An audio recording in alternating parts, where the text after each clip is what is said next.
Most of us look forward to vacations, family events, fellowship, working on or participating in a hobby, mostly because we like something different, a little bit of excitement. And why is that?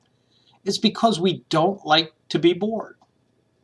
It's a good thing that we don't like to be bored because that sneaky devil will use boredom to steal a Christian. Have you ever heard idle hands are the devil's workshop? Often, when we first become Christians, we are on fire.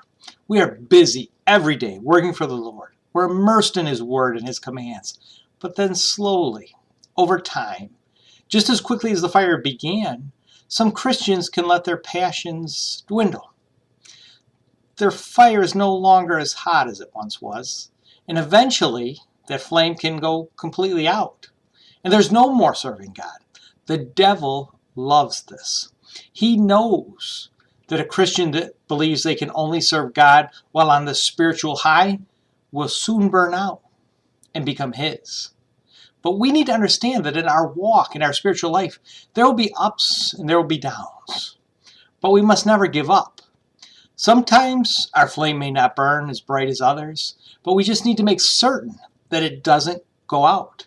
We must learn what works for us, what motivates us, what keeps that flame burning. Even a NASCAR racer realizes that he cannot drive 200 miles per hour everywhere on the track. There are times when he must ease up. He's going into a corner. He can't do that at full speed. There are times he must stop and refuel. And Jesus understood this as well. And in his ministry, there were times when he had to simply get off by himself, refocus, and pray. In Mark 6:30, we read, "The apostles gathered around Jesus and reported to him all that they had done and taught. Then, because so many people were coming and going that they did not even have a chance to eat, he said to them, 'Come with me, by yourselves, to a quiet place and get some rest.'" We could agree that everyone needs to rest from time to time. But I'm not saying that you should take a break from worship. Don't take a break from worshiping God or doing what's right. In Galatians 6:9, Paul tells the church, "Let us not become weary in doing good, for at the proper time we will reap a harvest if we do not give up."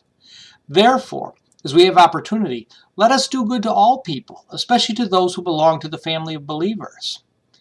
In 2 Thessalonians 3:13, Paul tells the brethren, "And as for you, brothers and sisters, never tire of doing what is good." The lesson in this is, absolutely, there'll be times when we need to recharge. But if someone needs you, you can't simply ignore them. We know that even Jesus took breaks. It may have been very difficult at times, but there are times when you have to carve out that break in your schedule in order to keep your fire burning. If you begin to feel bored in your walk, bored with His Word, bored in doing His work or attending His worship, take heed. This is a warning. You're on your way to being won over by the devil. We've all heard the saying, lead by example. Sometimes I think that we underestimate how much we influence each other as Christians. Christians can have a huge influence on each other.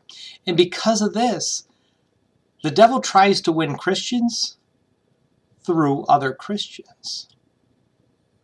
Don't we hear Christians explain their faithfulness because another Christian was an example to them, a mentor, a role model, someone who planted the seed?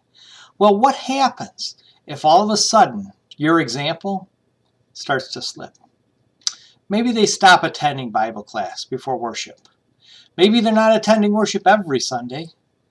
In this way, many Christians fall away from the church completely. The devil loves when we place our faith in other Christians rather than in God. Because the devil knows no matter how faithful a person is, they can sin against God. They can cause others to sin as well. And this type of behavior means more souls for the devil to claim. This is how powerful a bad example can be. So we need to watch our behavior. Every day we should ask ourselves, what kind of an example am I being? Am I working for the devil or against him?